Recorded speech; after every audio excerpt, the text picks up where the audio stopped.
സർക്കാർ ജീവനക്കാരുടെ ശമ്പള വിതരണം ഇന്നും ഭാഗികമാണ്. ഒന്നാം തീയതി ശമ്പളം കിട്ടേണ്ട 40% ജീവനക്കാർക്ക് മാത്രമാണ് ഇന്നലെ ശമ്പളം ലഭിച്ചത്. പൂർണ്ണമായും ശമ്പളം വിതരണം ചെയ്യണമെന്ന് ആവശ്യപ്പെട്ട് സർവീസ് സംഘടനകൾ നടത്തുന്ന പ്രതിഷേധം സെക്രട്ടേറിയറ്റിന് മുന്നിൽ തുടരുകയാണ്.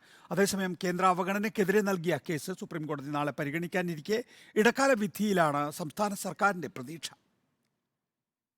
ശമ്പള വിതരണം പൂർണ്ണതോതിലാകാൻ 3 ദിവസമെങ്കിലും വേണ്ടിവരുമെന്നാണ് ധനവകുപ്പിന്റെ വിശദീകരണം. പ്രതിഷേധം ശക്തമായതോടെ ഇന്നലെ ശമ്പള വിതരണം ആരംഭിച്ചുവെങ്കിലും ആദ്യ ദിനം ശമ്പളമെത്തേണ്ടവരിൽ പകുതി പേർക്ക് പോലും ഇന്നലെ ലഭിച്ചിട്ടില്ല. ഇന്നും ശമ്പള വിതരണം ഭാഗികമാണ്. സെക്രട്ടേറിയറ്റിലും ശമ്പളം ലഭിക്കാത്തവർ അനവധി. ശമ്പളം വൈകുന്നതിൽ IAS ഉദ്യോഗസ്ഥർക്കിടയിലും അമർഷം പുകയുന്നുണ്ട്. ആശങ്ക വേണ്ടെന്ന് ധനവകുപ്പ് പറയുമ്പോഴും ശമ്പള വിതരണം പൂർത്തിയാകാൻ ഈ മാസം പകുതിയെങ്കിലുമാകും. വൈദ്യുതി മേഖലയിലെ പരിഷ്കാരങ്ങൾക്ക് നൽകേണ്ട 4800 കോടിയടക്കം 13608 കോടിയാണ് കേന്ദ്രത്തിൽ നിന്ന് സംസ്ഥാനത്തിന് ലഭിക്കാനുള്ളത്. സുപ്രീംകോടതി നാളെ കേസ് പരിഗണിക്കുമ്പോൾ ഈ തുകയുൾപ്പെടെ ലഭ്യമാകും വിധം ഇടക്കാല വിധിയുണ്ടാകുമെന്ന പ്രതീക്ഷയിലാണ് സംസ്ഥാനം.